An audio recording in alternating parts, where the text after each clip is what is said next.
The Valerian Imperial Academy's unbreakable entrance exam just got a perfect score for the first time in 3,000 years, and the human who did it is asking where the cafeteria is. Director Zelax's chitinous plates rattled as he stared at the holographic display floating above his desk.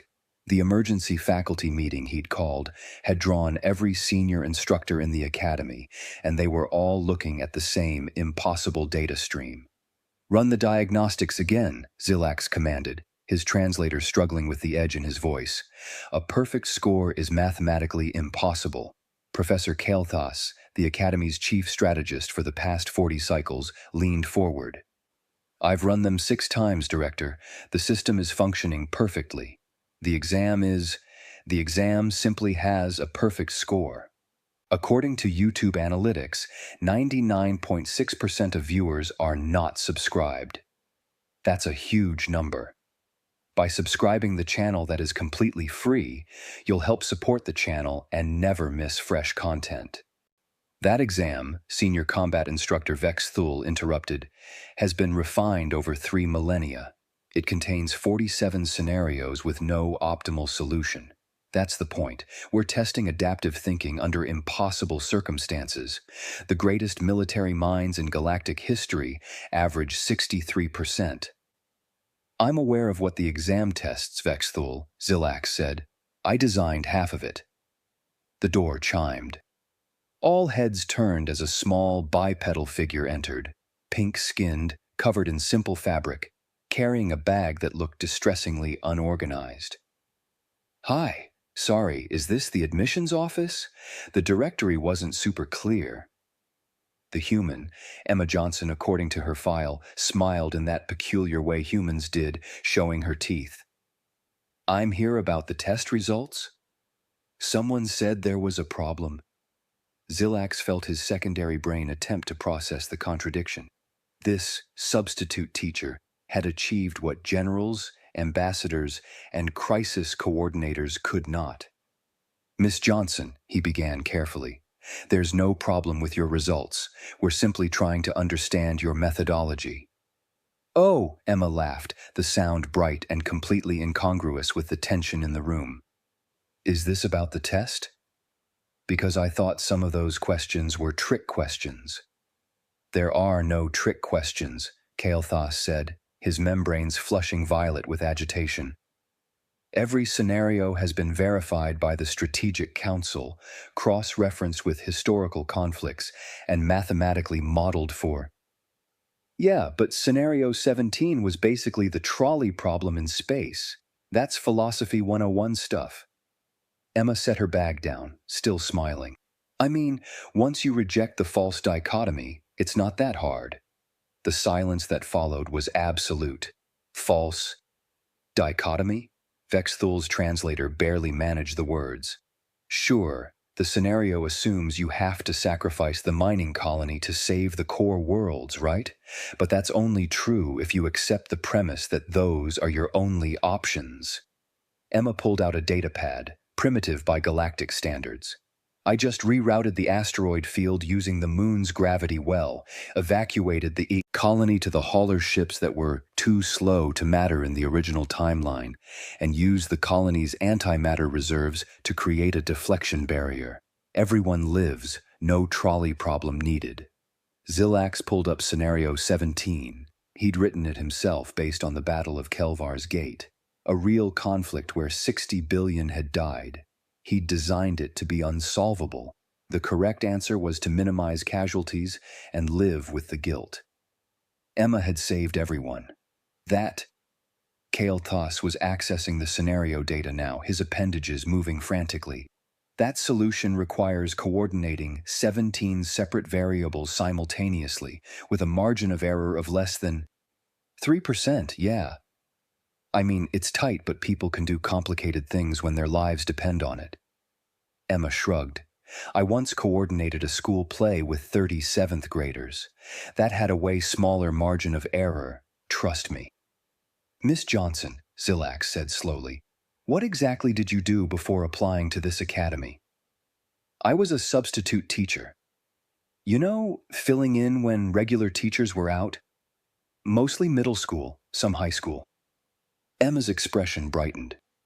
Oh, and I coached the debate team. That was fun. And this prepared you for command-level strategic thinking? Vexthul sounded strangled. I mean, kind of? Emma laughed again. Look, managing 30 teenagers with different needs, personalities, and drama while trying to teach them something useful. That's basically crisis management, right? Plus, debate team teaches you to see problems from multiple angles. Zilax accessed another scenario. Number 4, the Sovereign's Dilemma. Sacrifice 10,000 soldiers to save 10 billion civilians. The correct answer involved choosing the civilians and then living with the psychological trauma. It was based on the Yothran decimation, a historical atrocity that had toppled empires. Emma's answer read, nobody has to die.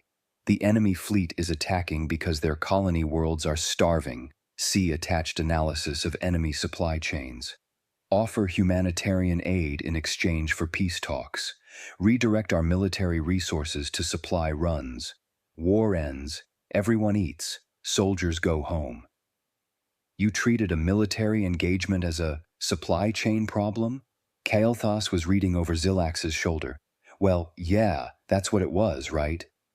Emma tilted her head, genuinely puzzled. The scenario said the enemy was desperate. Desperate people aren't evil, they're just desperate. Feed them, they stop fighting. We did the same thing with the Marshall Plan after World War II. What? Vexthul asked carefully. Is World War II? Oh, huge war on Earth, 50 million dead, really terrible. But afterward, instead of punishing the losers, we helped rebuild everyone's economies, turned enemies into allies, worked pretty well. It's been 80 years and we haven't had World War III yet. The faculty exchanged looks. 50 million casualties constituted a huge war to humans. The Yothran decimation had killed 4 trillion, and they'd learned from it. Miss Johnson, Zilax said, I think we need to conduct a more comprehensive evaluation. Would you be willing to attend a few classes as a participant observer? Sure, that's why I'm here, right? Emma picked up her bag. Oh, also, is the cafeteria close? I missed breakfast and I'm starving. 3 hours later, Zilax stood in the observation deck above the tactical simulation chamber, watching his reality crumble. Emma Johnson sat in the command chair of the simulator, surrounded by the Academy's top 15 students, the elite of their respective species, each one a prodigy in strategic thinking. They were running the Kelthon War Simulation, a 200-year theoretical conflict between the Pelthene Confederacy and the Orvakian Empire. It was considered unsolvable. The best outcome any team had ever achieved was a negotiated stalemate after 38 simulated years and 4 billion simulated casualties. Emma had ended it in 15 minutes. Okay, so, Emma was saying, her voice piped through the observation speakers, did anyone actually ask why they're fighting?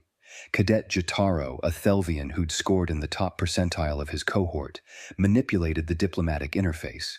The historical records indicate territorial disputes over the Kelthan Nebula's deuterium reserves, religious differences regarding stellar formation theology, and 3 centuries of retaliatory raids following. Right, but like, now, today, in the simulation. Why are they still fighting? Emma leaned back in the chair. I pulled up the current resource data. Both sides have developed alternative fuel sources. The nebula's strategic value is basically nil at this point. And the religious differences, I read the actual theological texts, they're arguing about a metaphor that got lost in translation. The simulation parameters don't include, Jataro began. Yeah, they do. See, I just opened a back-channel communication with both sides. Asked them, hey, what would it take for you to consider peace? Guess what? They both said they'd be fine with it if the other side asked first. Neither side wants to look weak. Emma grinned. So I'm setting up a joint scientific conference on stellar formation, neutral ground, academic context, no loss of face for anyone. They can talk about star theology while eating lunch together. Give it 6 months, they'll remember they actually have a lot in common. The simulation AI processed this. New projections appeared. 92% probability of successful treaty negotiations within 8 months. 0 casualties, complete regional stabilization within 5 years. The simulation had never produced a 0 casualty outcome before. It wasn't designed to. Miss Johnson, Cadet Rylia, a Korthaxi tactical specialist, spoke up. You have essentially ignored 2 centuries of military history and strategic doctrine to suggest they simply talk to each other? Well, when you put it that way, it sounds weird, Emma laughed. But yeah, basically. I mean, they're already talking through violence, right? That's communication, just really inefficient and murderous.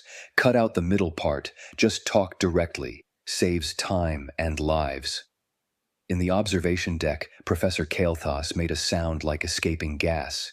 Director, my entire career has been predicated on the assumption that there are situations where dialogue is insufficient. That force becomes necessary. That strategic violence is sometimes the optimal outcome. I know, old friend, Zilax said quietly. I wrote the treatise you built your career on. That human just resolved a 200-year war by asking people why they're mad and suggesting they have lunch together. Yes. My life's work is obsolete. Yes. Below, Emma was pulling up another simulation.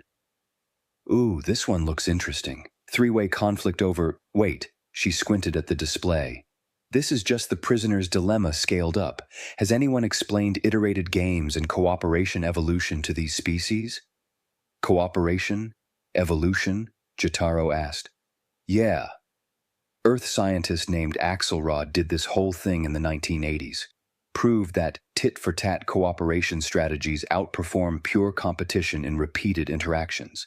It's literally optimal game theory to be nice to people you're going to see again. Emma was pulling up files on her primitive datapad. I have his paper somewhere. Assigned it to my seniors last semester for their game theory unit. You teach game theory, Cadet Zoranik said slowly.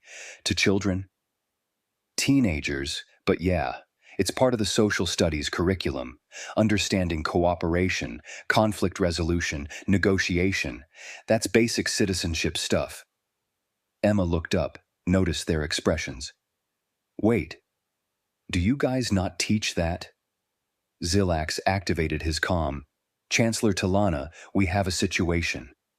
I need you in Simulation Chamber 4 immediately. I'm in a council session, Director. This had better be. A human just solved the Kelthan War in 15 minutes by suggesting the combatants have lunch together. She's now teaching our top cadets that cooperation is mathematically optimal and seems confused that this is news to them. The comm went silent for a long moment. I'm on my way. By the time Chancellor Talana arrived, Emma had moved to the Advanced Xenodiplomacy Seminar. Zilax and the growing crowd of faculty observers followed, drawn by a mixture of horror and fascination. Professor Vexia, the Academy's premier diplomat, was in the middle of presenting the Thornhill Accords, a complex 40-party negotiation framework that had taken her 12 years to develop. It was considered a masterwork of xenodiplomacy, elegant in its intricacy. Emma raised her hand. Quick question. Have all 40 species actually sat down in the same room together? Vexia's scales rippled with pride. No, that's the elegance of the system. Direct contact between this many species with competing interests would create chaos. The framework allows for carefully mediated, indirect negotiation through a series of... But wouldn't it be faster if they just... met? Like I'm looking at the species list. You've got nitrogen breathers, oxygen breathers, hydrogen breathers, and chlorine breathers. That's tricky but not impossible. Multi-atmosphere facilities exist. Get them all together. They can hash things out directly. Miss Johnson, the psychological incompatibilities alone are probably exaggerated. Emma pulled up her datapad again. I did my thesis on cross-cultural communication. 90% of conflicts come from assumptions about the other party's intentions. Direct communication clears that up way faster than months of indirect negotiation where everyone's playing telephone. Your thesis? Vexia's translator struggled with the concept. Yeah, for my teaching credential. I studied how immigrant students and native students communicated in mixed classrooms. Turns out, once you get people in the same space and give them a shared goal, they figure out cooperation pretty quick. Emma smiled. Did a whole unit on it with my 8th graders. They love the group projects. Chancellor Talana, watching from the doorway, felt something fundamental shift in her understanding of the galaxy. This human had learned more about functional diplomacy from teaching children than Talana had learned in 4 centuries of galactic politics.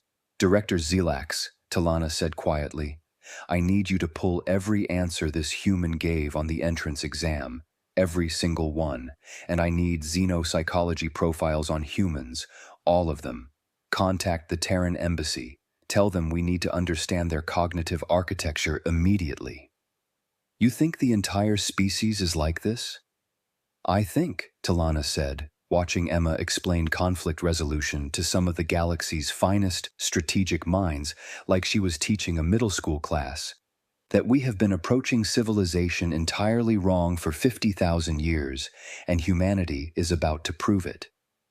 The revelation came 3 days later, during Emma's voluntary session on basic human social dynamics. The auditorium was packed. Word had spread. Cadets, faculty, even off-duty military officers filled the seats. Emma stood at the podium, looking slightly overwhelmed by the crowd. Okay, so I guess we're starting with a fundamental question that keeps coming up. How do humans achieve large-scale cooperation? Yes, Kaltas called out. Your species unified your planet without conquest, without enforced hierarchy, without any of the traditional mechanisms of social control. How? Oh, well, we didn't really unify so much as figured out that working together beats working against each other. Emma pulled up images of Earth. See, Earth's pretty abundant. Good soil, lots of water, decent climate. So early in our evolution, we learned that cooperating, sharing food, protecting each other, raising kids together, that worked better than fighting over resources. But surely resource scarcity must have created conflict, Vexthul said. I mean, sometimes, yeah, we definitely fought wars, had empires, all that stuff.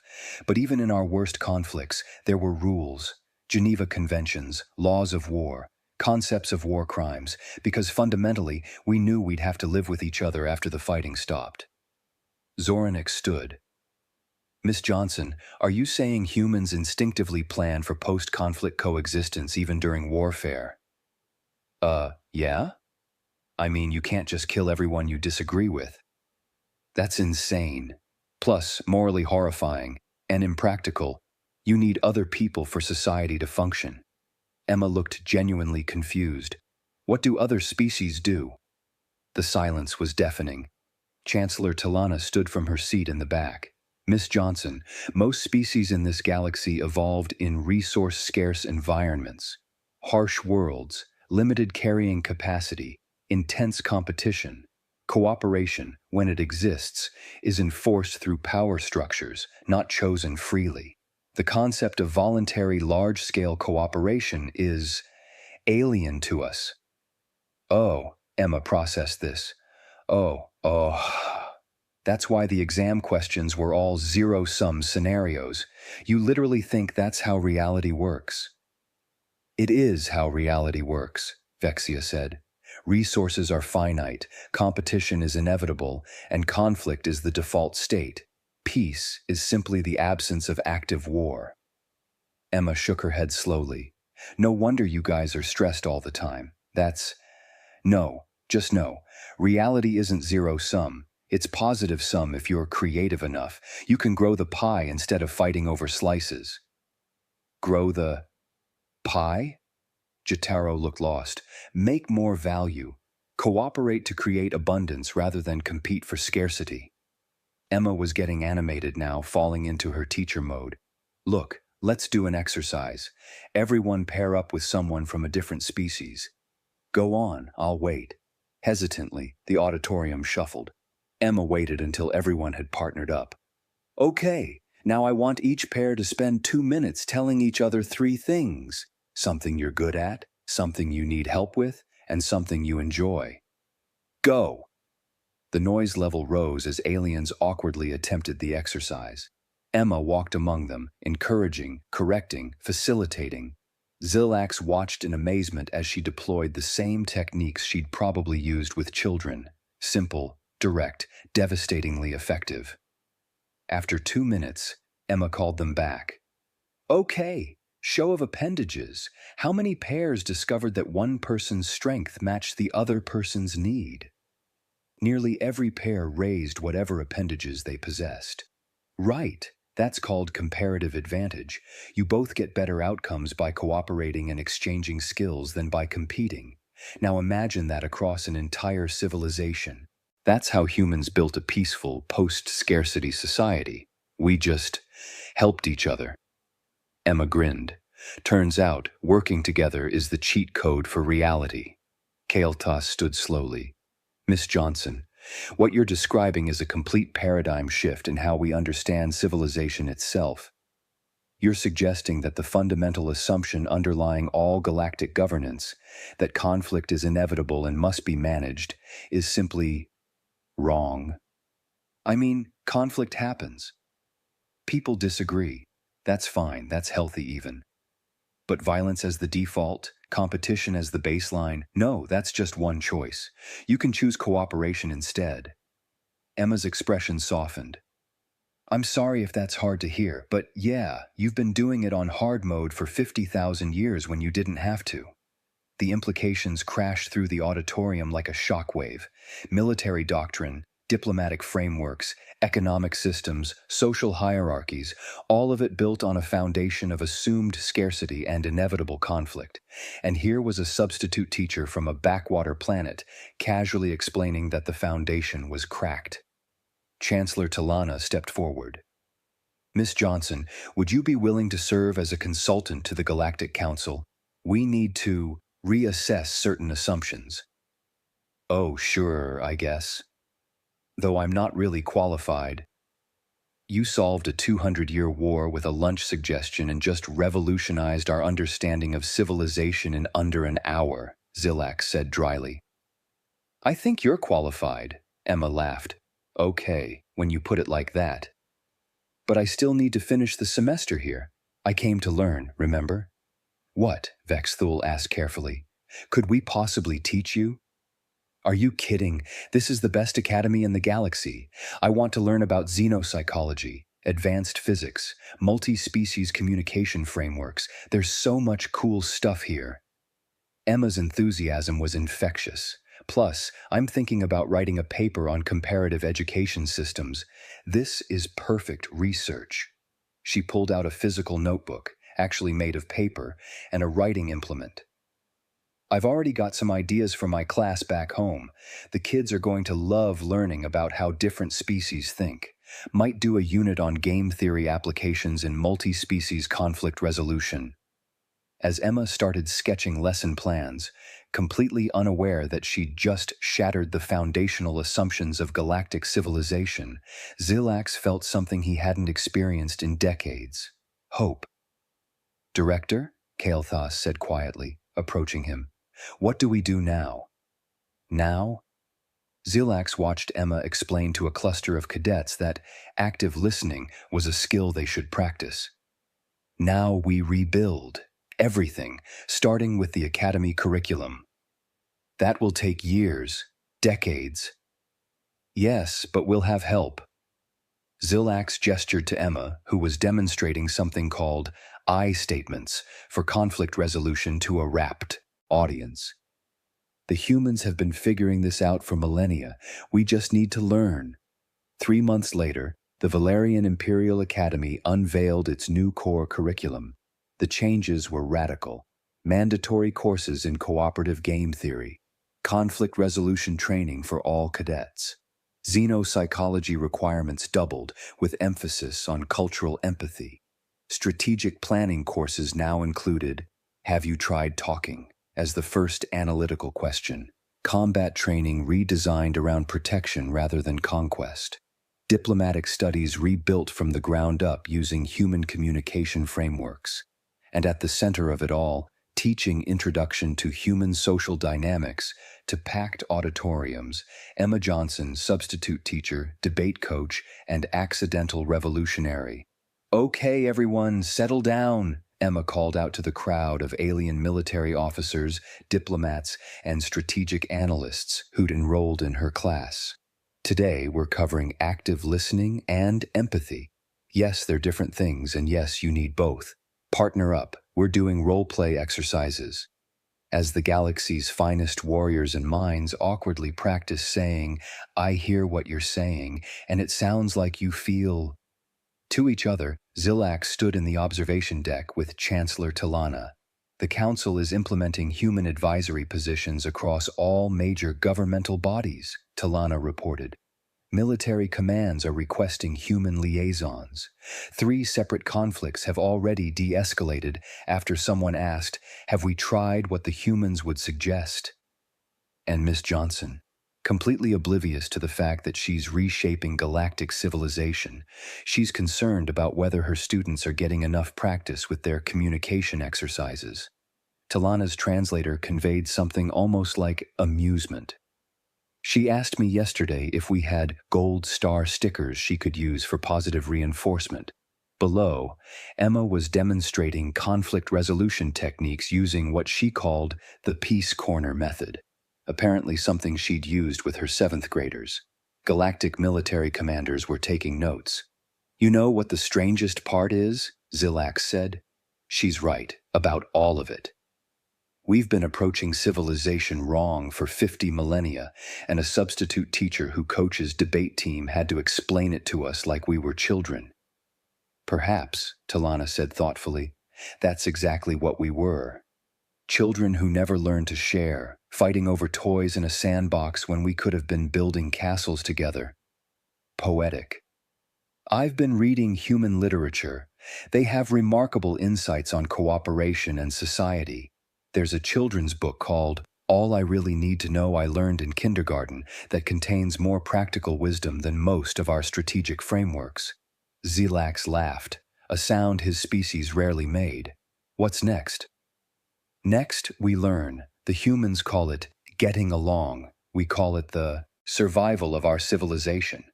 Talana turned to leave, then paused. "Oh, and director, 23 more human exchange students arrive next cycle. Teachers, social workers, a city planner, and something called a community organizer. I've authorized full academy access for all of them. The other students will be overwhelmed." "The other students," Talana said, "will learn what humanity learned millennia ago, that the scariest thing in the universe isn't a weapon or a warrior. It's someone who knows how to get people to work together." Down in the auditorium, Emma was wrapping up the lesson. "Great job today, everyone. Remember, practice your active listening with your squad mates, and we'll continue with nonviolent communication next week. Oh, and I'm organizing a potluck next Friday. Everyone brings a traditional food from their homeworld. It'll be fun." As the galaxy's finest military minds filed out, chattering about what dishes they might bring and whether their species' cuisine would be compatible with others' biology, Emma packed up her teaching supplies, handmade flashcards, her worn notebook, and a bag of gold star stickers she'd finally found in the Academy's supply department.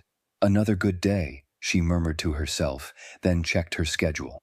"Okay, next up is lunch duty in the commissary, then advanced conflict resolution, then office hours, then that meeting with the War College about curriculum development." She paused, smiled. Just like home, some things never change. Behind her, through the observation window, Director Zilax watched the human who'd accidentally ended wars, revolutionized strategic thinking, and reshaped galactic civilization by treating it all like a classroom management problem. And somehow, impossibly, it was working. Humanity's greatest weapon, it turned out, wasn't technology or tactics or even intelligence. It was the simple, revolutionary belief that everyone could get along if you just taught them how.